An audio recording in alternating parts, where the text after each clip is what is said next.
El siguiente programa de opinión contiene elementos de lenguaje, salud, sexo y violencia que pueden ser escuchados por niños, niñas y adolescentes sin supervisión de sus madres, padres, representantes o responsables. RCR presenta al Foro Penal Venezolano en Aquí se habla libertad, con Alfredo Romero, director ejecutivo del Foro Penal. ¿Dónde están las mujeres de bien? ¿Dónde están esos hombres de fe? ¿Dónde están nuestros niños de amor que gritan y claman la verdad? ¿Quién para tantas balas el mal? ¿Quién para tanta arbitrariedad? ¿Quién para tanto odio y maldad? ¿Dónde están los soldados de paz? Por la vida doy la vida, por la paz doy amor, por respeto a la vida. Esta canción contra el terror, una canción contra el terror. Bueno, buenos días a todos. Aquí les habla Alfredo Romero, director presidente del Foro Penal. En los programas pasados estuvo Gonzalo y Miop compartiendo con ustedes. Yo estaba pues unas visitas que me invitaron, por cierto, a algunas universidades fuera del país, y también conversando pues con varias personas sobre lo que es la situación de derechos humanos en Venezuela, y particularmente además presentando, como se ha hecho en muchas ciudades del mundo, el documental o la película documental del Foro Penal, que se llama La historia del Foro Penal, que no es más que la historia de la represión. Estamos también aquí, estoy conectándome, ya que se suspendió la posibilidad de que transmitamos vía radio regular. Como ustedes bien saben, la última vez que estuve aquí en este programa, precisamente, o la última vez que intentamos estar en el programa, precisamente al momento que íbamos a arrancar, a las 11 de la mañana, cerraron RCR, es decir, lo cerraron para, digamos, la señal abierta. Eso fue el 30 de abril, precisamente martes 30 de abril. Y pues seguimos aquí intentando pues conversar con ustedes con las limitaciones, evidentemente, pero las limitaciones a través que implica pues el hecho que sea solo a través de internet, pero nos siguen escuchando personas en diferentes lugares, y por eso nos conectamos también vía Instagram. Ahorita estoy vía Instagram voy a tratar de colocar aquí el teléfono. Aquí pueden ver también a Kerlin Sánchez, que es la esposa del teniente coronel Ruperto Sánchez, que tenemos aquí invitada. Tenemos, por cierto, a una nueva productora hoy, Catherine Manzano. Catherine, bienvenida, que está aquí acompañando a Kenger Jaramillo, que ya adquirió pues un nivel superior en la radio. Entonces ya no es productor nada más de un programa, sino ya tú sabes, como casi el nivel de jerarquía mayor. Tenemos también acá con nosotros a César Arteaga en los controles, como siempre, sonriente, contento. Todo bien, César. Y en la dirección general de la estación, siempre agradecido con Jaime Nestares por la oportunidad, y en la gerencia de producción, Willy Zarcaya, y quien les habla, repito, Alfredo Romero, director del Foro Penal. La situación como siempre, pues, de los derechos humanos en Venezuela, y particularmente en lo que respecta a las víctimas de la represión, no para. Hoy acabamos de sacar vía Twitter la lista actualizada de presos políticos. Es 800 presos políticos, y sigue produciéndose lo que es el efecto puerta giratoria. Como ha habido algunas excarcelaciones, también ha habido nuevas encarcelaciones, y particularmente personas relacionadas con protestas, expresiones, situaciones ocurridas entre el 30 de abril y el 2 de mayo. Hay varios militares detenidos, particularmente el día de ayer fueron presentadas, ahorita tengo aquí la lista exacta, pero creo que fueron 11 personas ante tribunales no militares, sino civiles, tribunales con competencia en terrorismo, personas supuestamente involucradas con una intento, supuestamente así como lo plantea el expediente, los hechos son un supuesto intento de fuga de algunos presos en DIGESIM, es decir, todos relacionados con el DIGESIM, incluso funcionarios del DIGESIM. Estamos verificando realmente la situación, pero ya nos han señalado, uno de los que se iba a presentar el día de ayer está en la lista de los que se presentarían ante el Tribunal 45 de control en Caracas.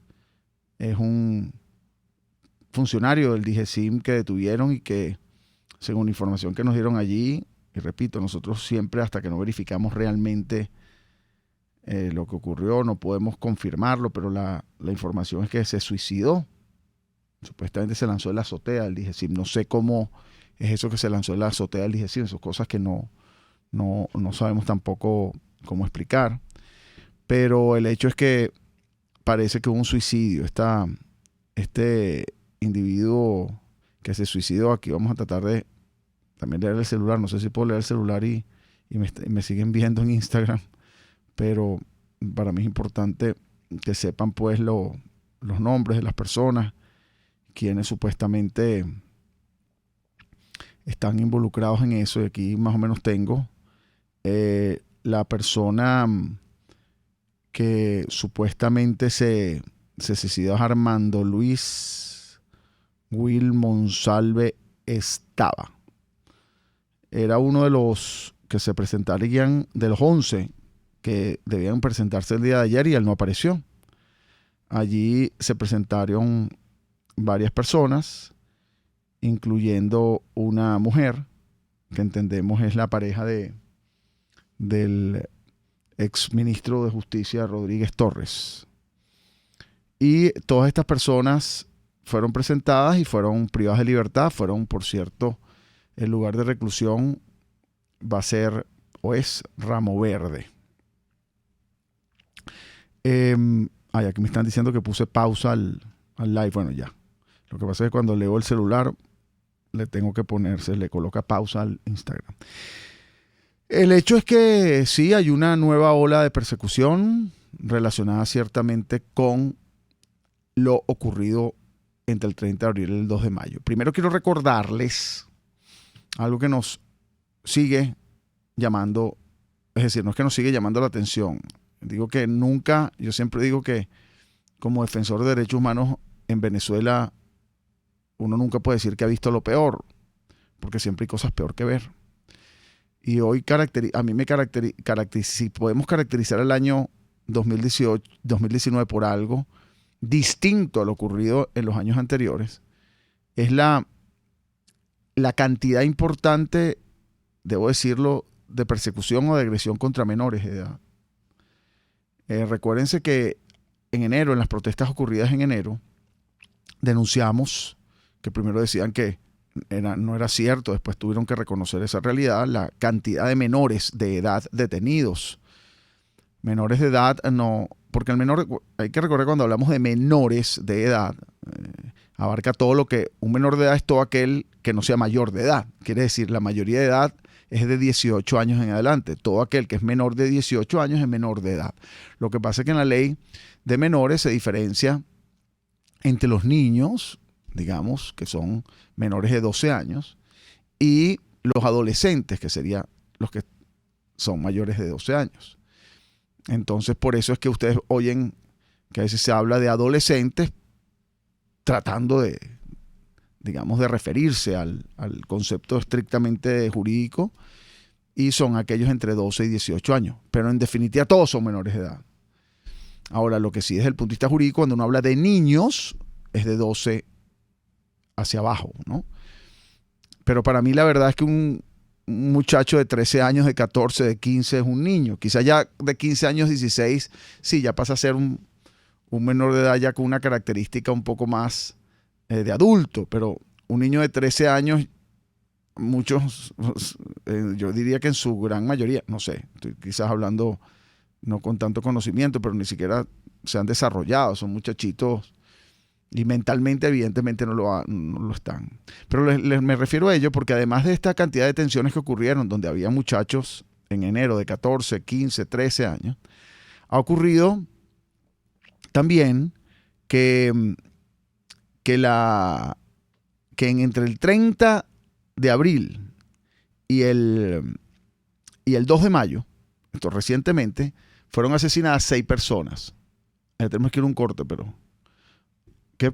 ¿Hay que ir a un corte? Un momentico. Fueron asesinadas 6 personas y la mitad, es decir, el 50% de los asesinados fueron precisamente menores de edad. Un muchacho de nombre Goisner en Mérida, de 13 años de edad, asesinado en protestas. Otro muchacho de nombre Joyfer, que yo estuve, por cierto, bueno, el equipo del Foro Penal en Mérida estuvo en el velorio.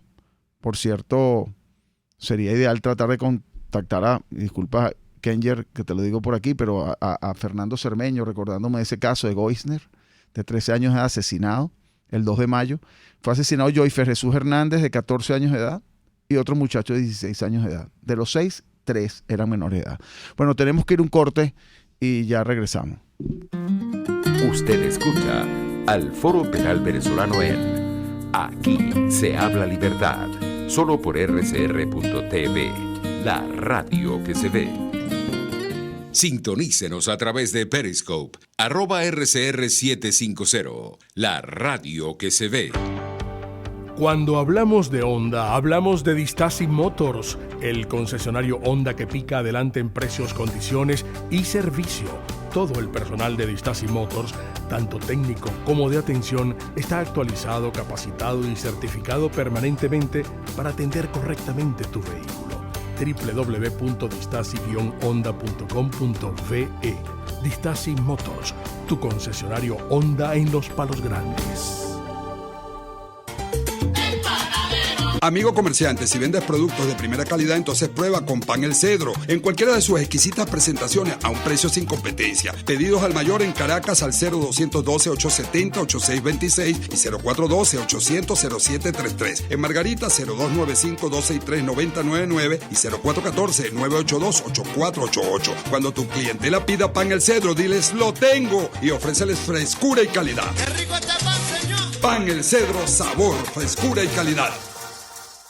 Estar bien presentado, lucir bien, proyectar la imagen ideal de nosotros mismos nos brinda seguridad.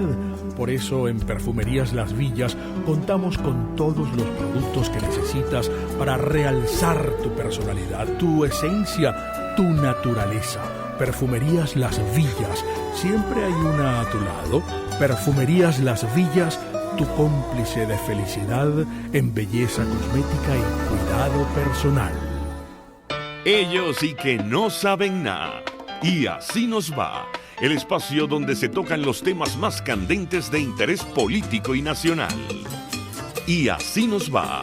En este programa, la picardía y el humor inteligente son los protagonistas. Pura cabilla. Lara y Hernández descosen y revelan los secretos más oscuros del acontecer político. Y así nos va. De lunes a viernes a las 4 de la tarde, por RCR 750 AM. Les estamos presentando al Foro Penal Venezolano en Aquí se habla libertad. Bueno, aquí seguimos. Les habla Alfredo Romero, director del Foro Penal. Y quiero, pues para no desaprovechar la oportunidad que tenemos a Kerlin aquí con nosotros. Kerlin, que nos hable un poco de la situación no solo del estado de Aragua, sino también de la situación de su... Bueno, porque como les decía anteriormente, Kerlin es coordinadora de defensores activos del Foro Penal, que son los voluntarios no abogados, y de los cuales, por cierto, muchos son expresos políticos o familiares de presos políticos, como el caso de Kerlin. Kerlin es así como es coordinadora de defensores activos, es decir, voluntaria del Foro Penal, es a su vez esposa de un preso político que ya cumple más de 6 años preso, 5 años preso. Pero el 19, ¿cuándo fue el 19 de mayo? ¿Cuándo fue que cumplió años? Ayer 20 de mayo, cumplió, este sería su 6º cumpleaños tras las rejas de Ruperto Sánchez, teniente coronel que se encuentra en La Pica por lo que se conoce o se conoció, y así lo ha nombrado el gobierno como la operación Jericó. Bueno, Kerlin, cuéntanos primero, si lograste, pues entiendo que no pudiste visitar a Ruperto, pero la situación de Ruperto luego de, en su cumpleaños, pero la situación actual de él, ya más de 5 años preso. Cuéntanos de eso primero para y entender, pues, recordar lo que son las circunstancias que viven los presos políticos, particularmente en La Pica, allá en el estado Monaga. Bueno, muchísimas gracias, Alfredo. Bueno, sí, sin lugar a dudas, esto es una situación difícil, dura. Ser esposa de un preso político y que además el régimen se encarga de enviarlo a 9 horas de distancia de donde nosotros vivimos, es una situación complicada. Porque, bueno, actualmente no tenemos, el servicio de transporte es muy deficiente en el país, no hay gasolina, inclusive en el estado de Aragua en este momento, y además la distancia, poder ir en avión, los precios son imposibles de pagar, entonces nos suceden cosas como que podemos estar 2 o 3 meses sin ir a ver a nuestros familiares, porque también nosotros somos los proveedores de lo que ellos comen y se alimentan allá, entonces tenemos que mantener nuestro hogar y también mantenerlos a ellos. Entonces es como un camino bien difícil, bien duro, donde nos toca lidiar con esta situación país y además esta carrera, este camino lleno de obstáculos, donde uno no ve la justicia. En el caso de mi esposo, que fue sentenciado a 7 años y 3 meses,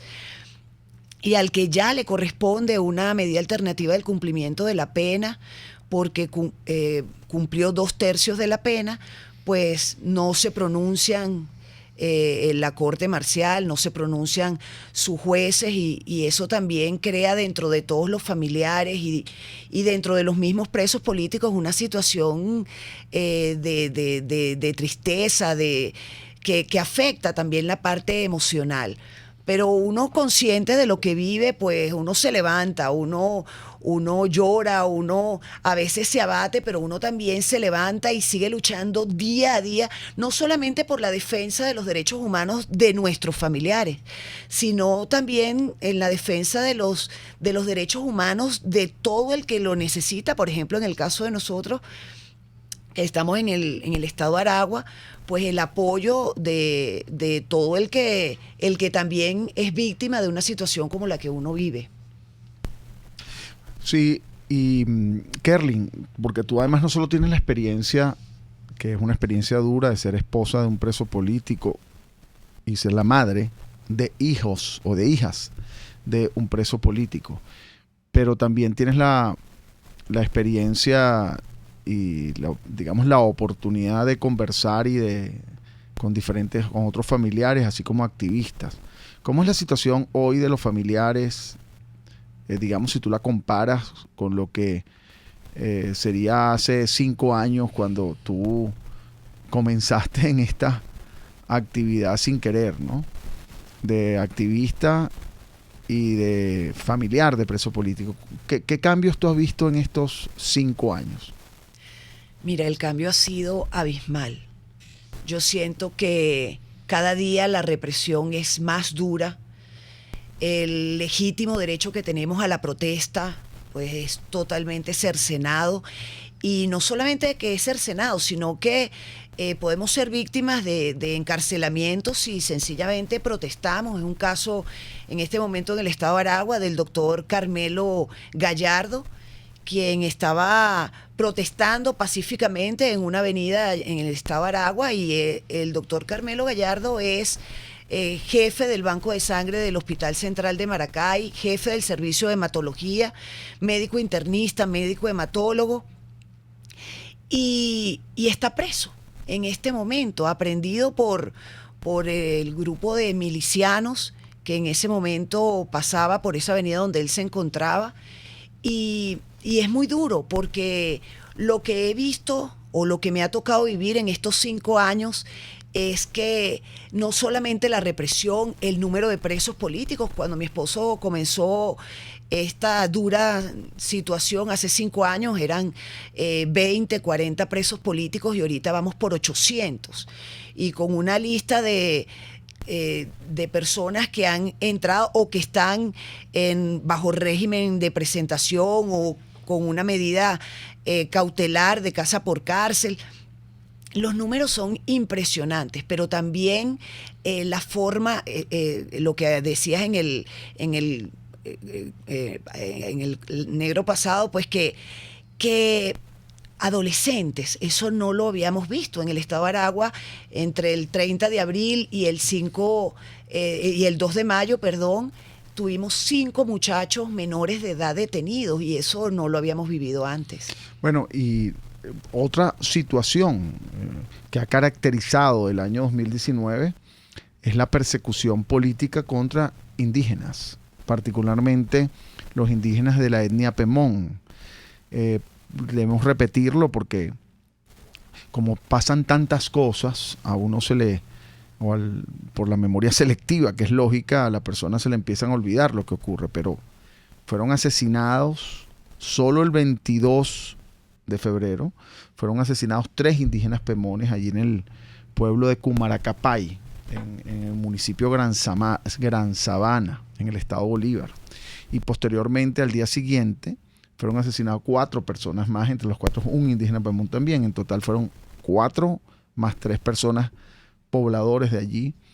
Y al día de hoy, y eso ya el Foro Penal, la Coordinación de Pueblos Indígenas que dirige nuestro compañero Olnar Ortiz, ha denunciado y ha censado más de 900 personas de la etnia indígena Pemón que se han visto obligados a huir del país por lo que ellos alegan persecución política, incluyendo familias enteras, por cierto, familias de aquellos asesinados.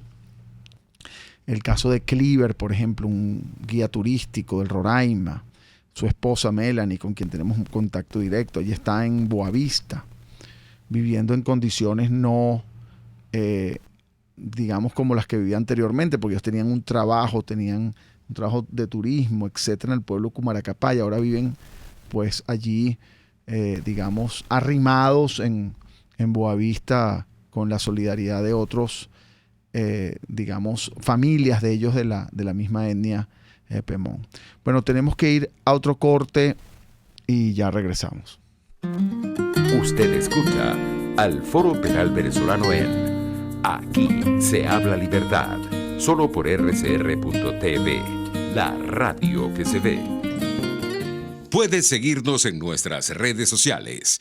En Twitter, @RCR750, la radio que se ve. Informe RCR presenta titulares. John Bolton, asesor de seguridad de Estados Unidos, aseguró que su país aumentará la cooperación con Venezuela, y Juan Guaidó, presidente interino de la República. La Unión Europea instó este martes a Nicolás Maduro a evitar decisiones que socaven más la democracia tras su propuesta de adelantar las elecciones legislativas previstas para 2020. La Guardia Nacional impide este martes el ingreso de los medios de comunicación al Palacio Federal Legislativo de la Asamblea Nacional.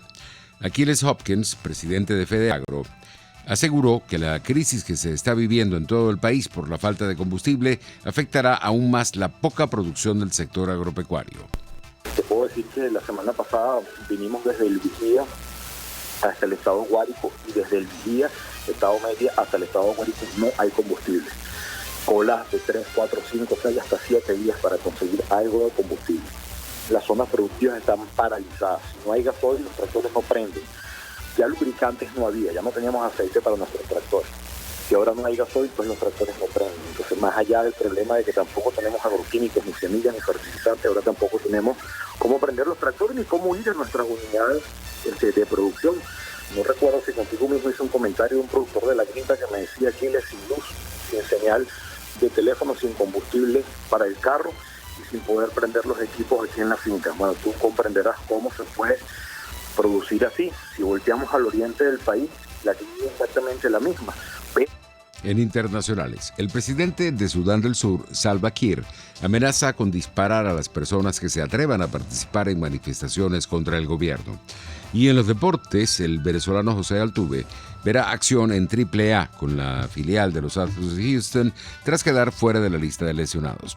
11:32.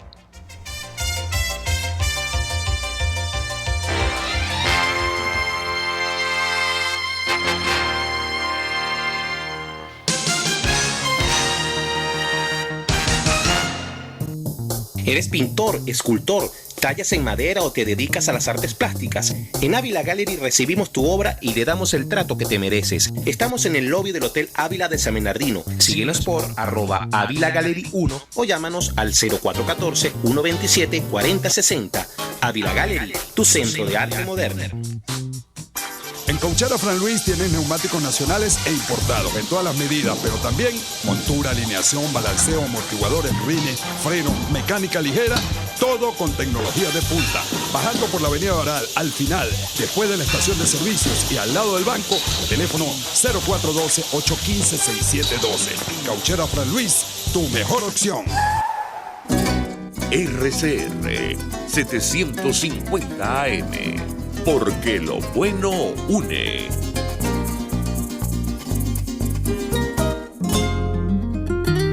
Les estamos presentando al Foro Penal Venezolano en Aquí se habla libertad. Bueno, aquí seguimos. Alfredo Romero por acá y estoy con Kerlin Sánchez, quien es coordinadora de defensores activos del Foro Penal del Estado Aragua y quien es también esposa de un preso político, Ruperto Sánchez, uno de los que lleva también más tiempo dentro de la cantidad de 800 presos políticos.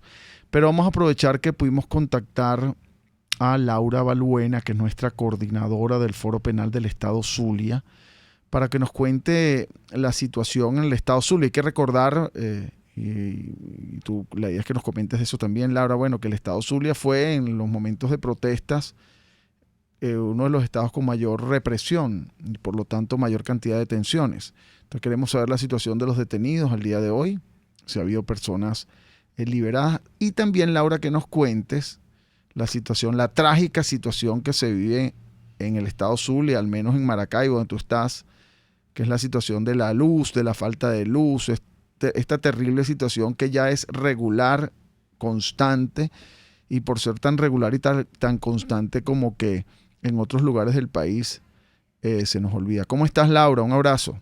Hola, bien, ¿y tú, Alfredo? Bueno, la situación del estado Zulia es crítica en este momento. Como decía, las protestas y los niveles de represión aquí han superado con creces el de otros estados, igual que el número de detenidos. En su mayoría los detenidos fueron liberados al momento de la presentación, quedan muy pocos que se está esperando la audiencia preliminar. Los que quedan en la audiencia preliminar es justamente el miércoles de esta semana. En uno de los casos se le solicitó el sobreseimiento el día de ayer y se espera que el día de hoy se otorgue la libertad a estos detenidos. Y bueno, con respecto al problema de la luz, seguimos igual. En algunos sectores, por ejemplo, ayer en el sector donde se encuentran las residencias Palaima, hubo una protesta pacífica porque tenían ya 120 horas sin servicio eléctrico. El día anterior hubo una protesta porque en La Paragüita tenían 5 días en el sector sin luz. Y bueno, este tipo de protestas se están dando constantemente porque nuestro servicio eléctrico es irregular.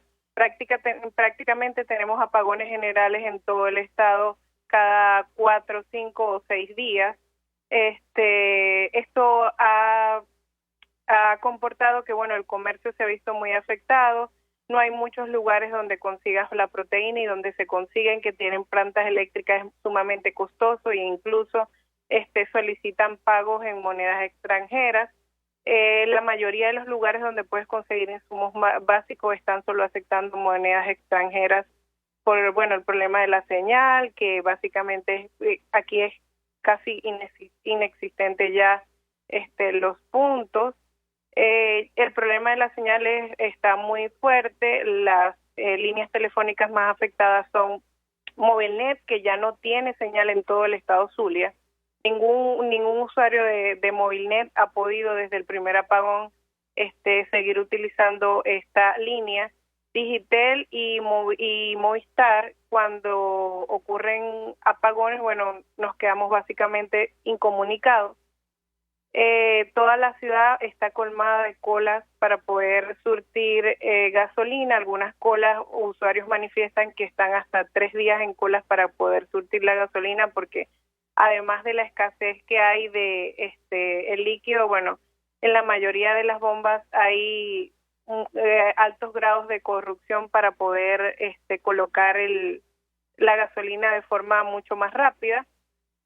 Y bueno, creo que es un resumen bastante corto de todo lo que podríamos hablar de las situaciones que se están presentando aquí en el estado. Y con relación a los detenidos, Laura, y las situaciones de protestas recientes.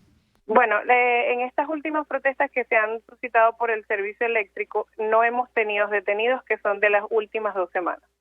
De las protestas del 30 y 1 de abril, tuvimos 92 personas detenidas, de las cuales solo quedaron privadas de libertad un grupo de 3 personas de Machiques y un grupo de Cabima. Ya el grupo de Machiques fue sobreseído. Hoy se espera que le otorgaran la libertad a los detenidos, y el grupo de Cabimas ya tiene fecha de audiencia preliminar. Fue la semana pasada, pero no se pudo realizar por inasistencia de la Fiscalía Militar, y estamos esperando que se dé la audiencia el día de mañana. Y con relación a los detenidos que venían ya desde febrero, ¿cuántos quedan detenidos? Si tienes más o menos una información al respecto.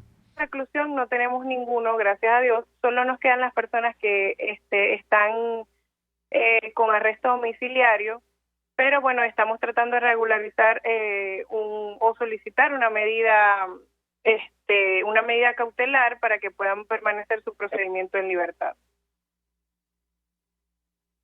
El equipo pues nuestro del estado Zulia, Laura Balbuena, que es la coordinadora de allá, un equipo por cierto que ha venido trabajando, y debo decirlo, ya no es con las uñas, ya es con lo que queda de las uñas, porque sin luz, problemas pues como ya es normal de electricidad, de gasolina, y eso trae como consecuencia problemas de agua, y eso trae como consecuencia problemas de falta de productos, incluso alimenticios. Y bueno, y ahí está ese equipo pues sobreviviendo, pero siempre pues constante y siguiendo nuestras 4 Cs, que es la constancia, el compromiso, la convicción y el corazón. Bueno, Laura, muchas gracias. No sé si tienes algo más que decir a la audiencia, sobre todo aquí como estamos vía internet, nos oyen sobre todo, y nos ven incluso muchos desde afuera, ¿no? Bueno, nos los invitamos a ser parte del grupo de Foro Penal en el estado Zulia, que bueno, somos un grupo que bueno, como lo decías tú, trabajamos con lo que podemos y cuando podemos, pero siempre con el norte de servir y ayudar a las personas que son víctimas de detenciones arbitrarias. La detenciones que hubo en el estado Zulia, no tengo ahorita la mano, Laura, bueno, se han logrado bastantes liberaciones dentro de todo, ¿no? No sé si este año el estado Zulia, no sé si tienes ese número a la mano, pero son más de 300 detenciones, creo yo, solo en el estado Zulia, ¿no? Que ocurrieron. Sí, no tengo el número en la mano, pero realmente todas las detenciones que hemos tenido han llegado por día a un número mínimo de 100 detenciones. Claro. Bueno, Laura, muchas gracias. Estoy aquí también con Kerly Sánchez, esposa de Roberto Sánchez, coordinadora de Defensores Activos del Estado de Aragua, quien conoces, y bueno, te manda también un saludo por aquí. Sí. Hasta luego, Laura, gracias. Bueno, y seguimos acá pues con Kerlin. Estoy tratando también de mezclar la señal de la radio con también la señal de Instagram. Y les decíamos que Ruperto Sánchez, el esposo de Kerlin, cumplió años el día de ayer. ¿Cuántos años cumplió? 53, ¿no? 53 años, sí. 53 años. ¿Y tuviste información de qué hizo en la cárcel? Bueno, dentro de todo yo puse un Twitter y decía, bueno, son 6 años que al final un cumpleaños celebrado en prisión no es, digamos, lo mejor del mundo, ¿no? Evidentemente. Pero de alguna manera es un año más de vida y siempre esperando que pase el tiempo para pasarla con su familia cuando se obtenga su libertad, ¿no? Así es, eso es lo más importante. Yo le decía que yo celebro su vida, aparte por él, por supuesto, que es mi esposo. Tenemos 23 años de casado y tuvimos 6 años de amores. Hemos estado casi toda la vida juntos. Y tenemos 2 hijos por quien luchar. Y por supuesto celebro su vida. Ellos allá tienen una rutina, ellos hacen ejercicio, tratan de pasar el tiempo leyendo, que es lo que más hacen, pero sin lugar a dudas lo que es importante es esa actitud, ese espíritu de fortaleza que ellos puedan tener, de fe, de esperanza. Y yo sí siempre pongo ese ejemplo. Nosotros a veces que estamos aquí afuera y tenemos la posibilidad de salir, de ver el sol, de ver de que el aire nos pegue en la cara, y no ellos. Yo digo que los presos políticos son esos seres humanos de quien tenemos que sacar ese ejemplo de fortaleza, de esperanza, independientemente de que puedan también tener un momento de tristeza o de decaimiento, pues se levantan y dicen, cada vez que voy a ver a mi esposo, él me dice, esto va a pasar. Y como decía un expreso político, amigo de nosotros, pues Papá Dios nos está acumulando las bendiciones. Y esa es la fe, la esperanza de que esto pasará y que vamos a vivir en una Venezuela de justicia, en una Venezuela de libertades, donde nos podamos expresar, donde podamos caminar libremente, pero también una Venezuela de progreso, una Venezuela de prosperidad. Yo pienso que esa es la esperanza y el ansia que todos tenemos. Pues sí, y esa es la situación que viven, como les decía, ya 800 presos políticos, que básicamente estamos en ese promedio. La semana pasada era 859, hoy 800, pero eso no quiere decir que es que se reduzca, sino que hay personas que se liberan, como oíamos del estado Zulia, que se han logrado algunas liberaciones, pero se encarcelan otras personas. Pero al final los que han pasado por la cárcel, y este es un número que siempre recuerdo, son más de 15.000 personas desde el año 2014 que han sufrido la prisión con fines políticos en Venezuela. Y antes les hablaba, y quiero pues insistir en esto, en esta situación que como todo nos preocupa, pero siempre hay situaciones nuevas que nos llaman la atención, como es el caso de los menores de edad perseguidos y asesinados. Y les recordaba que entre el 30 de abril y el 2 de mayo fueron asesinadas 6 personas y 3 eran menores de edad. Uno es Goisner, del estado Mérida. No sé si Fernando Cermeño logramos contactarlo o no. En el próximo corte hablaremos con Fernando, que nos hablará del caso de este muchacho de 13 años de edad asesinado en el estado Mérida, y otro de Joyfer Jesús Hernández, de 14 años de edad, asesinado aquí en Caracas. Bueno, tenemos que ir a otro corte y ya regresamos. Usted escucha al Foro Penal Venezolano en Aquí se habla libertad, solo por rcr.tv, la radio que se ve. Puede seguir nuestra programación a través de rcr.tv, la radio que se ve. Margaret Thatcher. Las señales del socialismo apuntan hacia abajo, hacia menos libertad, menos prosperidad, más embrollo, más fracaso. Si lo seguimos a su destino, llevarán a esta nación a la bancarrota. RCR, 750 AM. Porque lo bueno une. Les estamos presentando al Foro Penal Venezolano en Aquí se habla libertad. Buenas, bueno, aquí seguimos, Alfredo Romero, del Foro Penal. Estamos, como les decía, con Kerlin Sánchez, coordinadora de defensores activos del Foro Penal del Estado de Aragua. Bueno, y Kerlin, ya aprovechando también esa otra función tuya, ¿tenemos a Fernando en línea? Sí, mira, bueno, vamos a hablar con Fernando Cermeño, disculpa Kerlin, que está en el Estado Mérida, es nuestro coordinador del Estado Mérida, porque como les decía, allá ocurrió, además de protestas y detenciones, el 2 de mayo ocurrió el asesinato de un muchachito, de un niño, y le ves la cara, es una cosa increíble, y de un dolor terrible, un niño de 13 años de edad. ¿Cómo está, Fernando? Primero que nos cuentes esta situación, aprovecho de saludarte, y de lo que ocurrió, de la situación de este muchacho, de este niño asesinado, y después la situación del Estado Mérida en este momento. ¿Cómo está, Fernando? Sí, bueno, muy buenas tardes, Alberto. Efectivamente, en Mérida se sucedió este hecho fatídico, que fue el asesinato de un jovencito de 13 años de edad en la vía Panamericana frente al municipio Caño Zancudo. Y este suceso se llevó a efecto a manos de un efectivo de la Guardia Nacional Bolivariana, quien se encontraba de permiso durante esos días allí. Él es residente de ese lugar y estaba muy molesto porque estaba un conjunto de ciudadanos en la vía Panamericana protestando por la ausencia del servicio eléctrico. Y entonces 3 adolescentes se acercaron a observar la protesta que se estaba llevando a cabo, entre ellos este jovencito que falleció, y este funcionario de la Guardia Nacional Bolivariana buscó un arma de fuego y empezó a dispararle a los manifestantes y a todos quienes se encontraban allí. Los adolescentes trataron de resguardarse y salir huyendo, pero recibieron varios de ellos disparos, entre los cuales está un disparo en la espalda de este joven, que fue el que le causó la muerte, de acuerdo con la autopsia médico-forense que se le realizó en el Instituto Universitario del Hospital Universitario de los Andes en la ciudad de Mérida.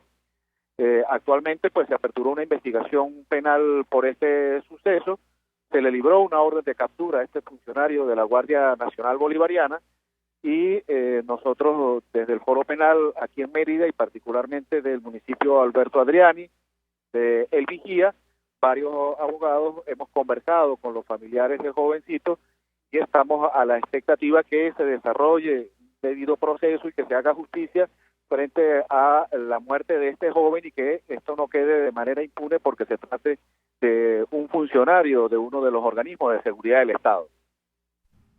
Y la situación, Fernando, del Estado Mérida en estos momentos, el tema del servicio eléctrico, por el cual, por cierto, se produjo esa protesta a la que tú te refieres, los servicios públicos, la gasolina, ¿cómo está la situación allá?